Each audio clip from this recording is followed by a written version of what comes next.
नमस्कार, स्वागत है आपका कमोडिटी निवेश में, जहां हम आपके कमोडिटी से जुड़े हुए तमाम सवालों के जवाब देते हैं और आपके सवाल जो भी अगले आधे घंटे तक व्हाट्सएप पर आएंगे सभी सवालों के जवाब दिए जाएंगे। सवाल पूछने का तरीका बेहद आसान। आप हमारे नंबर 9136934058 पर अपने सवाल हमें व्हाट्सएप कर सकते हैं। अगर आप व्हाट्सएप नहीं करना चाहते तो आप अपने सवाल हमें सोशल मीडिया पेजेस जो हमारे हैं, फेसबुक पेज, ट्विटर और इंस्टाग्राम पर भी जाकर अपने सवाल भेज सकते हैं और आपके सभी सवालों के जवाब कमोडिटी निवेश में दिए जाएंगे। और आज आपके सवालों के जवाब देने के लिए हमारे साथ 3 मेहमान हैं। राजीव कपूर हैं ट्रस्ट लाइन से, IIFL सिक्योरिटीज से अनुज गुप्ता और बीटूपन मजूमदार हैं bmazumdar.com के। आप तीनों ही मेहमानों का ईटी नाउ स्वदेश पर स्वागत है। तो चलिए शुरुआत कर लेते हैं सबसे पहले कच्चे तेल की, जहां शुरुआती कारोबार में ही ब्रेंट $89 के ऊपर पहुंच गया। MCX प्रभाव 6,450 रुपए के ऊपर भी निकला। अभी भी करीब करीब 2% की मजबूती यहां पर दिख रही है। जिस तरह से जियोपॉलिटिकल टेंशन बढ़े हैं, हौती विद्रोहियों द्वारा UAE पर जो हमले हुए थे आबू धाबी में, और उसके अलावा यूक्रेन और रूस में जिस तरह के तनाव हैं, उस वजह से यहां पर कीमतों को और भी सपोर्ट मिल रहा है। इसके अलावा इन्वेंट्री को लेकर लगातार दिक्कतें हैं। गोल्डमैन सैक्स का अनुमान है कि OECD देशों का जो इन्वेंट्री है क्रूड का, वो 2000 के निचले स्तर पर पहुंच सकता है, यानी 21 साल से भी ज्यादा के निचले स्तर पर स्टॉक पहुंचने का अनुमान है। वहीं US का क्रूड स्टॉक 2018 के बाद सबसे निचले स्तरों पर पहुंच चुका है। तो एक तरफ इन्वेंट्री कम हो रहे हैं, दूसरी तरफ सप्लाई डिसरप्शन है जियोपॉलिटिकल तनाव की वजह से, और तीसरा जो कोविड की वजह से लग रहा था कि डिमांड उतनी नहीं रहेगी, ऐसा कुछ नहीं हुआ है, और माइल्ड सिम्टम्स की वजह से क्रूड की ग्लोबल डिमांड अभी भी बनी हुई है। और चौथी सबसे बड़ी वजह यह है कि ओपेक के जितने भी मेंबर्स हैं, ओपेक प्लस के, उसमें ज्यादातर देश अपना उत्पादन बढ़ाने में सक्षम नहीं है, क्योंकि उन्होंने 2020 में उस तरह का निवेश नहीं किया था। इस वजह से मेंटेनेंस है, आउटेज की वजह से यहां पर दिक्कतें हो रही। तो ये कुछ ऐसे फंडामेंटल्स है जो क्रूड को लगातार सपोर्ट कर रहे हैं। हमारे साथ राजीव कपूर और बीटूपन अभी मौजूद हैं। बीटूपन, क्या लग रहा है, कच्चे तेल की तेजी आपको कहां तक जाती दिख रही है? कच्चे तेल का देखिए, अभी अगर मैं पूरा ओवरऑली देखता हूं तो कच्चे तेल में मेन प्रॉब्लम क्या है कि सप्लाई जो इश्यूज है, तो अभी तो पहले जियोपॉलिटिकल टेंशन के कारण एक साइकोलॉजिकली बात बन रहा है कि Russia is one of the largest producer of the crude oil, Saudi Arabia and Russia. और दूसरा चीज है जो एनर्जी सेक्टर में जो अंडर इन्वेस्टमेंट हुआ है, जिसके कारण अभी सडनली जो डिमांड एक्सपेक्टेशन था कि कोविड से कोई डिमांड में स्लो डाउन होगा, लेकिन उसका कुछ होने वाला है। और जो OECD का जो स्टॉक्स है वो डिप्लीट हो रहा है, और इसके कारण ऑब्वियसली सप्लाई जो इश्यूज है ये गोइंग फॉरवर्ड मार्केट को सपोर्ट करेगा, प्राइसेस को सपोर्ट करेगा। इससे काफी प्रॉब्लम भी हो सकता है, क्रूड ऑयल को बढ़ने से ऑब्वियसली मार्केट को भी बाकी चीजों में भी इंपैक्ट करता है। लेकिन ऐसा नहीं लग रहा कि क्रूड ऑयल में कोई बड़ा सेल ऑफ होने वाला है। यहाँ से मार्केट में बस तेजी दिख रहा है। चार्ट में अगर देखेंगे तो जो कोविड में जो एक जो ओमिक्रॉन के बारे में जो इनिशियली एक माइल्ड सेलिंग आया था, उसके बाद मार्केट में कॉन्टिन्यूसली तेजी है। और अभी फिलहाल ब्रेंट भी अभी लग रहा है कि 95, 98 या $100 के आसपास भी पहुंच सकता है। ट्रेडिंग पर्सपेक्टिव से अलग हो जाता है। ट्रेडिंग अभी क्या होता है कि ट्रेडिंग में थोड़ा सा स्विंग रहेगा आज, क्योंकि मार्केट ऑलमोस्ट ऑल टाइम अभी रिसेंट स्विंग हाई के ऊपर चल रहा है जो लास्ट बनाया था। तो फिलहाल ऐसा लग रहा है कि यहाँ पे थोड़ा वोलेटिलिटी हो सकता है, लेकिन ट्रेडिंग पर्सपेक्टिव में इसमें बाय पे रहना चाहिए, बाय ऑन डिप्स पे रहना चाहिए। हाँ, स्विंग्स रहेगा, थोड़ा केयरफुली बाय ऑन डिप्स कीजिएगा।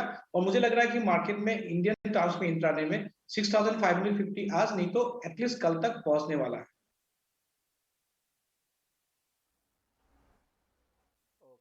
ओके, तो बाई ऑन डिप्स की स्ट्रेटजी आपको क्रूड में अपना कर रखनी है, और तेजी का ही रुख यहां पर लग रहा है। राजीव जी, आपको क्या लगता है, कच्चे तेल में यहां से किस तरह की तेजी आप देख रहे हैं? गुड आफ्टरनून विश्वमोहन जी। जैसा कि मजूमदार साहब ने बताया कि सप्लाई कंसर्न्स हैं, डेफिनेटली सप्लाई कंसर्न्स पूरे वर्ल्ड वाइड में जग जाहिर हैं अभी। बट ऐसा लगता है कि ये जो रैली है, देखिए विश्वमोहन जी, ये जो रैली स्टार्ट हुआ था 4700 के स्तर से स्टार्ट हुआ था, और अब हम बाजार में बात कर रहे हैं 6400 के स्तर के आसपास। तो ऑलरेडी ये रैली करीबन, अगर मैं परसेंटेज टर्म में बात करूं तो करीबन 40% ये रैली निचतम स्तर से बाजार खींच चुका है ऊपर की तरफ। डेफिनेटली ट्रेंड अपसाइड का बना हुआ है।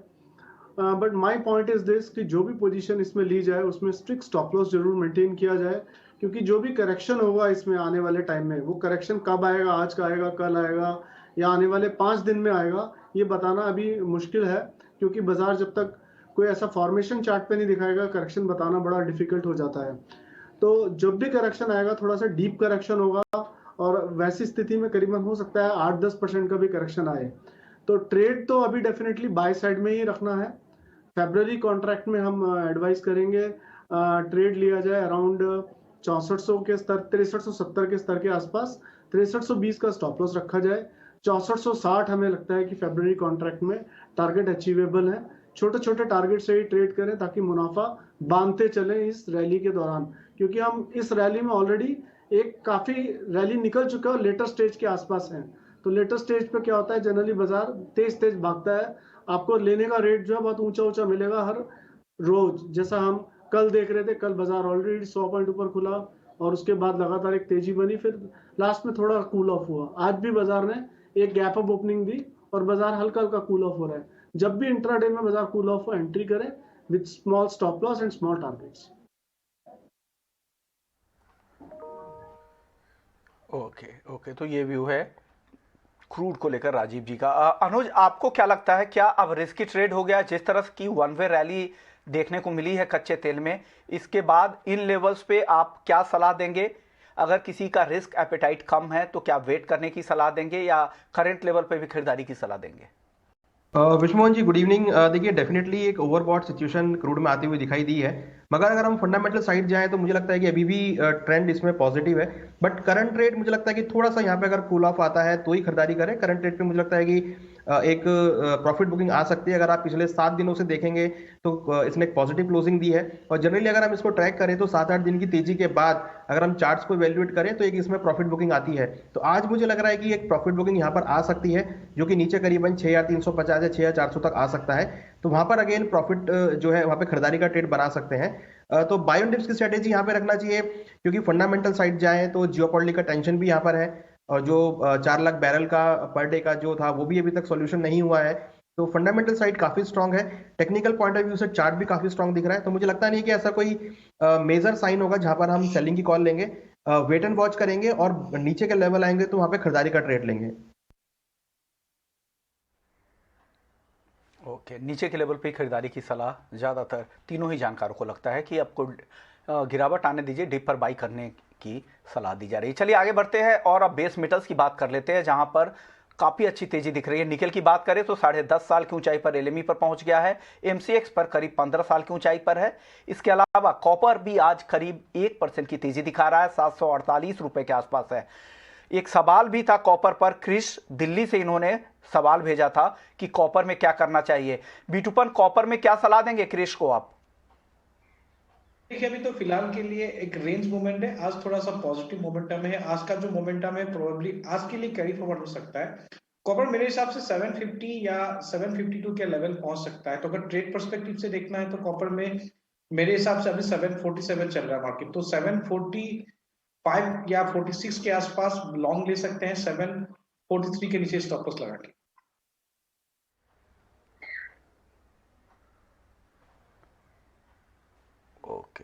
ओके, तो ये भी है कॉपर को लेकर।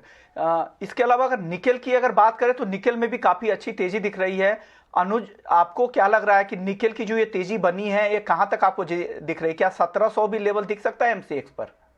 देखिए, निकेल में 2 चीजें इंपॉर्टेंट है। एक तो जो इसकी इन्वेंट्री है वो कंटिन्यूस गिर रही है, चाइना के अंदर भी इसकी जो इन्वेंट्री है वो गिरती हुई नजर आई है। दूसरा, जो ईवीज की डिमांड है, क्योंकि ओमिक्रॉन का जो इम्पैक्ट था वो ऑलमोस्ट खत्म होता हुआ दिख रहा है, उसकी वजह से कोई मेजर लॉकडाउन या इंडस्ट्रियल इम्पैक्ट नहीं आने वाला है। तो मुझे लगता है कि उसकी वजह से काफी जो डिमांड है वो बनती हुई दिख रही है। और जो ट्रेंड बना है, क्योंकि हमने देखा कि 2007 के बाद आज इसमें अच्छा खासा ब्रेकआउट देखने को मिला है और ऑलमोस्ट 15 साल की हाइस पे ट्रेड कर रहा है। तो मुझे लगता है जल्दी ही हम इसमें 1700 से 1800 का जो टारगेट है वो हम यहाँ पे आते हुए देखेंगे। तो बाय की ही सलाह रहेगी। मुझे लगता है कि 1650 1655, मतलब करंट रेट से 4 से 5 रुपए भी गिरते हैं तो खरीदारी का ट्रेड लें। ऊपर में 1680 1690 तक के लेवल, इवन 1700 तक मैं एक्सपेक्ट कर रहा हूँ कि लेवल देखने को मिल सकते हैं। तो निकल अभी भी मुझे लगता है कि काफी अच्छा आउट परफॉर्म करेगा। हालांकि एल्युमिनियम के अंदर भी हम अच्छी खासी मोमेंटम देख रहे हैं। तो एल्युमिनियम और निकल दोनों ही मुझे लगता है कि एक टेंडम में चलेंगे, जहां पर हम खरीदारी का ट्रेड ले सकते हैं। ओके, एल्युमिनियम और निकेल दोनों ही इनको लगता है कि तेजी की उम्मीद लग रही है, यहाँ पर खरीदारी आप कर सकते हैं, ऐसा अनुज जी मानते हैं। चलिए अगले कॉलर है महेश, है हैदराबाद से। गोल्ड पर नजरिया चाह रहा है कि गोल्ड का आउटलुक क्या लग रहा है। राजीव जी क्या सलाह देंगे महेश को?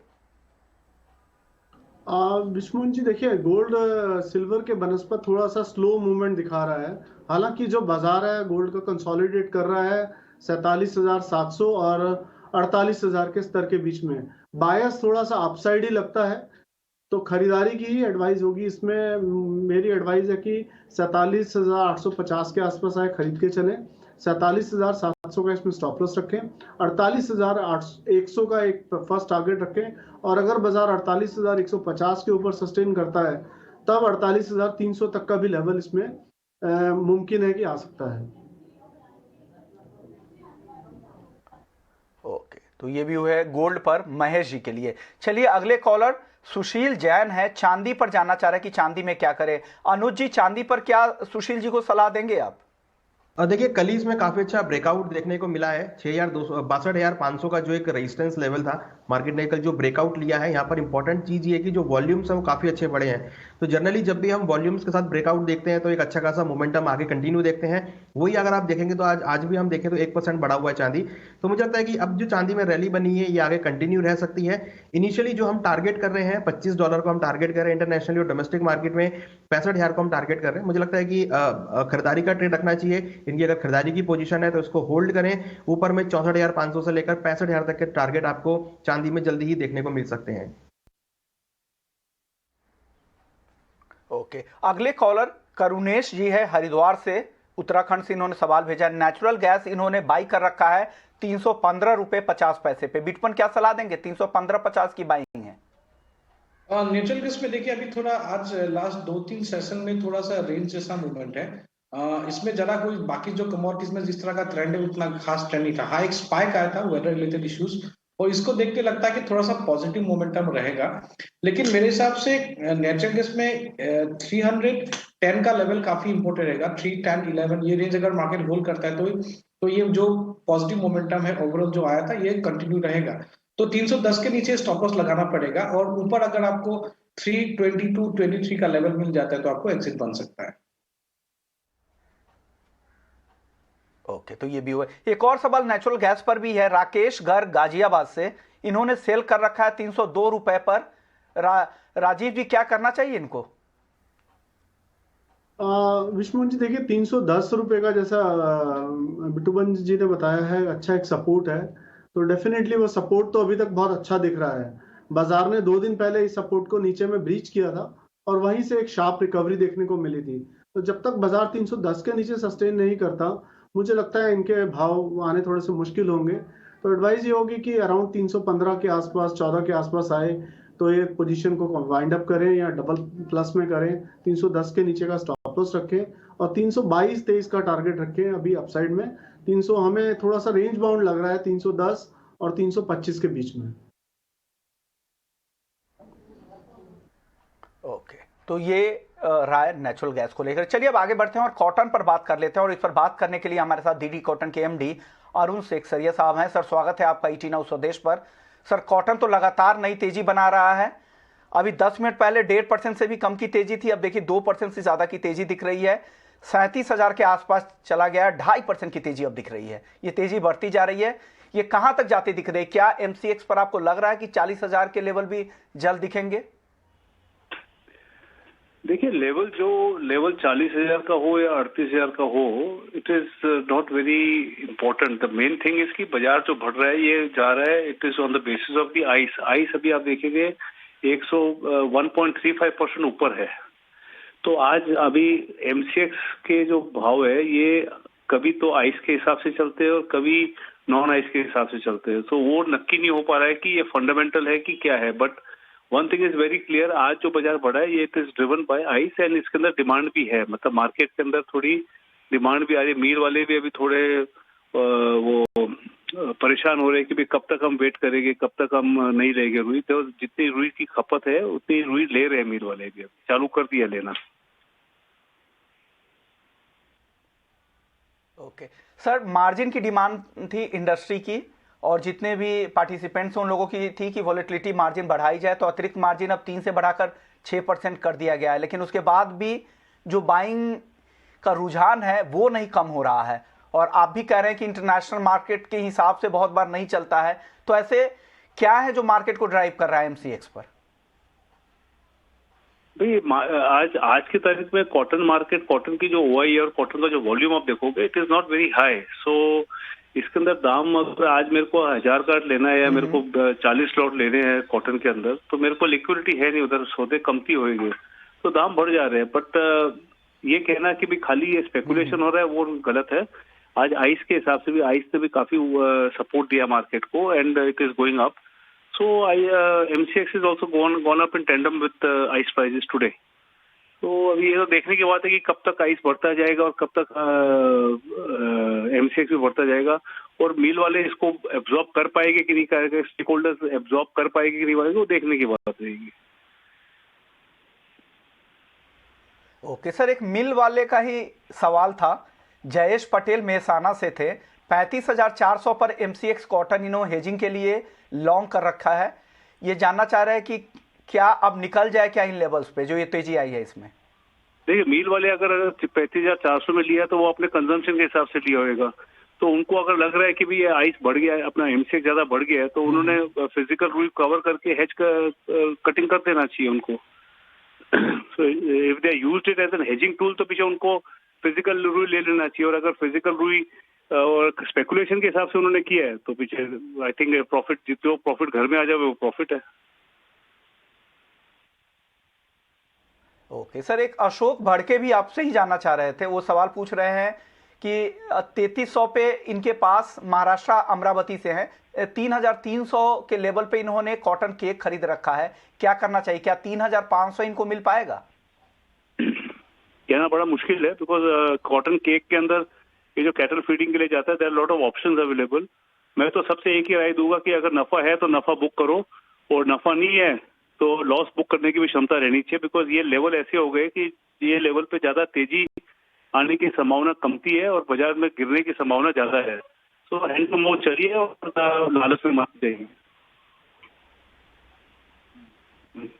ओके ओके ओके, शुक्रिया अरुण जी, आपने वक्त निकाला और कॉटन और कॉटन केक मार्केट का आउटलुक बताया। हालांकि इन्होंने साफ कर दिया है कि इस लेवल पे रिस्क ज्यादा है। अगर मुनाफा है तो मुनाफा घर ले जाने की कोशिश करें, अगर मुनाफा नहीं भी हो रहा है तो आप अपनी देख लीजिए रिस्क एपेटाइट, रिस्क लेने की क्षमता देख लीजिए, उसके बाद ही बाजार में टिके रहें। चलिए आगे बढ़ते, कुछ और दर्शकों के सवाल ले लेते हैं। दीपक वैष्णव है चित्तौड़गढ़ से, ये पूछ रहे हैं अनुज जी कि जीरा मार्च में कहां तक जा सकता है? आपका जीरे पर क्या व्यू है? देखिए विश्वमोहन जी, जीरा में और सभी स्पाइसेस में हमने अच्छी खासी रैली आते हुए देखी है। हालांकि वही सिचुएशन है कि ओवरबॉट जोन में है तो एक करेक्शन यहाँ पे दिख रहा है, मगर इसका मतलब ये नहीं है कि मार्केट का ट्रेंड डाउन हो गया। थोड़ा गिरने और दीजिए, नीचे भाव अगर 17,900 18,000 तक मिलते हैं तो खरीदारी का ट्रेड रखना चाहिए। मुझे लगता है कि यहाँ पर जो कॉन्ट्रैक्ट है उसमें आपको 18,800 19,000 तक के लेवल यहाँ पर देखे जा सकते हैं, तो खरीदारी का ट्रेड मुझे लगता है कि यहाँ पे रखना चाहिए। इनिशियली आप 18,500 के आसपास, फिर 18,900 19,000 को टारगेट कर सकते हैं। तो जीरा में बाय ऑन डिप्स की स्ट्रेटेजी रहेगी। ओके, बाई ऑन डिप्स की स्ट्रेटजी आपको बनाकर रखनी है। मंजीत सिंह है राजस्थान से, कॉटन का आउटलुक जानना चाह रहे थे और साथ ही इनके पास 100 क्विंटल सरसों भी है, किसान है, क्या करना चाहिए? राजीव जी। विश्वमोहन जी, देखिए जहां तक कॉटन के सवाल की बात है, कॉटन ऑलरेडी देखिए काफी बढ़ चुका है, अराउंड 37,000 के आसपास ट्रेड कर रहा है एमसीएक्स पर। यहाँ से हो सकता है कि 500-700 रुपए की और रैली देखने को मिले, बट ये एक इसमें स्टॉप लॉस जरूर मेंटेन करके चले जो कि 36,500 का है। तो 36,500 के नीचे अगर कॉटन सस्टेन करता है तो इसमें एक करेक्टिव गिरावट देखने को मिल सकती है और उसमें बाजार फिर 36,000 के स्तर को भी छू सकता है। तो थोड़ा सा ओवरबॉट सिचुएशन है कॉटन में, थोड़ा संभल के ट्रेड करें और स्ट्रिक्ट स्टॉप लॉस रखें। 36,500 के नीचे रख लें, 36,450 का रख लें पैसे। ओके, तो ये भी है कॉटन को लेकर। सरसों पर आपकी राय क्या होगी? 100 क्विंटल सरसों है अनुज जी इनके पास, मंजीत सिंह के पास, क्या करना चाहिए? किसान है। देखिए अभी हमने जो फिगर्स देखी हैं उसमें जो रकबा है वो बढ़ता हुआ दिखाई दिया है। मुझे लगता है कि सरसों में खरीदारी की पोजीशन को होल्ड नहीं करना चाहिए। भाव अगर इनको ऊपर मिलते हैं तो निकल जाए, क्योंकि आगे हम आने वाले 15-20 दिनों में अच्छी अराइवल भी आते हुए देखेंगे। और इस बार जो अराइवल है वो भी मुझे लगता है कि टाइम से आती हुई दिखाई देगी, तो डेफिनेटली एक सेलिंग प्रेशर जो है वो आ सकता है। तो इनके लिए सलाह है कि इनको अगर इनमें लेवल्स मिलते हैं और ऊपर अगर प्रॉफिट मिलता है तो बुक करके निकल जाए, क्योंकि आगे जैसे जैसे आवक स्टार्ट होगी वहां पे भाव नीचे आएंगे। क्रॉप साइज इस बार काफी अच्छा है और यील्ड भी इस बार अच्छी देखने को मिल रही है। मुझे लगता है कि आगे सरसों में और सभी एडिबल ऑयल की अगर बात करें तो वहां पर कुछ नरमी के साथ ट्रेड हो सकता है। ओके, अगले कॉलर राकेश सिंगल है मेरठ से, महीने भर में जानना चाह रहे थे कि महीने भर में कॉटन का भाव क्या होगा। राजीव जी, महीने भर में क्या लग रहा है, कॉटन कहां तक जा सकता है? विश्वमोहन जी देखिए, अगर कॉटन में भाव तो देखिए मुझे लग रहा है थोड़ा सा ओवर स्ट्रेच लग रहे हैं ऊपर की तरफ। मैक्सिमम मुझे मुझे मतलब मैक्सिमम ऐसा अभी लगता है कि थोड़ा बाजार को करेक्ट होना चाहिए। बट नीचे में अगर ये 35,500 के आसपास मिलता है कॉटन, 35,500 तो अच्छे स्तर होंगे खरीदारी के लिए, और वहां से एक chances of recovery is very high. मतलब वहां पर अगर ये 34,600 का स्टॉप लॉस रखें और 35,000 के आसपास खरीदारी करें तो इनको मुनाफा होने के चांस ज्यादा होंगे। वहां से अराउंड वापस 36,000-36,500 की रैली देखने को मिल सकती है। तो अभी ये व्यू बनता है। बाकी कॉटन में यहाँ से फ्रेश खरीदारी थोड़ा सा डिफिकल्ट है इस क्वेश्चन का आंसर देना। ओके, तो ये भी है कॉटन को लेकर। चलिए अब जिंक का आउटलुक जानना चाह रहे थे किशन नासिक से, अभी अभी सवाल भेजा है। बिटुपन जिंक पर आउटलुक क्या देंगे आप इंट्राडे के लिए सिर्फ? जिंक में तो मुझे पॉजिटिव लग रहा है, इंट्राडे में थोड़ा डिप्स में बाय कीजिएगा। अभी थोड़ा सा मुझे लग रहा है कि 3-4 रुपए का और थोड़ा सा पॉजिटिव मोमेंटम आएगा। 292 के आसपास चल रहा है तो 291 के आसपास इंट्राडे में बाय हो सकता है। 293-94 का तो ओवरऑल टारगेट रहेगा। ओके ओके, तो इंट्राडे के लिए ये भी हुए। चलिए अगले कॉलर राजेश है राजस्थान से, अभी क्रूड और निकेल में ट्रेड करना चाह रहे हैं बचे हुए 6 घंटे के लिए। अनुज जी क्या सलाह देंगे क्रूड और निकेल? देखिए, क्रूड और निकल में जैसा कि हमने डिस्कस किया कि ट्रेंड पॉजिटिव है, तो क्रूड अभी अगर हम देखें निकल की बात करें तो 1665 के आसपास चल रहा है। 1660 तक के लेवल आपको मिलते हैं तो आप खरीदारी कर सकते हैं। ऊपर में 1680 1685 तक के लेवल देख सकते हैं। 1650 पे आप स्टॉप लॉस लगा सकते हैं। वहीं क्रूड में मुझे लगता है कि थोड़ा वेट करें। 6400 6380 के आसपास के लेवल्स मिले तो वहां पे खरीदारी कर सकते हैं। स्टॉप लॉस लगाएं 6320 पे, ऊपर में 6500 तक का टारगेट आपको देखने को मिल सकता है। आज अगर हम देखें तो मुझे लगता है कि मार्केट थोड़ा सा वॉलेटाइल हो सकता है, तो आपको बाय ऑन डिप्स की मौके जरूर मिलेंगे जहां पर आप लोअर लेवल पे खरीदारी का ट्रेड बना सकते हैं। ओके सर, फटाफट से राजीव जी 10 सेकंड का वक्त है। निकेल 1579 में शॉर्ट है, क्या करना चाहिए इनको? देखिए 1650 के ऊपर निकेल पीछे रेसिस्टेंस दिखा रहा था और आज हम इसे 1650 के ऊपर सस्टेन करते हुए देख रहे हैं। जैसा कि अनुज जी ने बताया 1680 1700 तक भी दाम जा सकते हैं। तो जहां थोड़ा करेक्शन आए अराउंड 1660 या 1655 के आसपास मेरे ख्याल से शॉर्ट पोजीशन को कवर करना चाहिए। और अगर बाजार वापस 1620-30 को तोड़ता है तब ये वापस फ्रेश शॉर्ट बना सकते हैं। बट अभी फिलहाल शॉर्ट पोजीशन रखना मेरे ख्याल से एडवाइजेबल नहीं होगा, क्योंकि बाजार लगातार अप ट्रेंड में है। प्लस इसकी इन्वेंट्रीज की बात देखी जाए तो आई थिंक लगातार 51वां दिन था कल जब एलएमई की इन्वेंट्री घटते क्रम में जा रही, क्योंकि अभी ट्रेंड पॉजिटिव है। जब भी करेक्शन दिखे नीचे की तरफ भाव आए तो निकलने की कोशिश करें। शुक्रिया राजीव जी आपका, बिटुपन आपका और अनुज आपका, आप तीनों ने वक्त निकाला और दर्शकों के तमाम सवालों के जवाब दिए और बेहतरीन ट्रेडिंग कॉल्स भी दिए।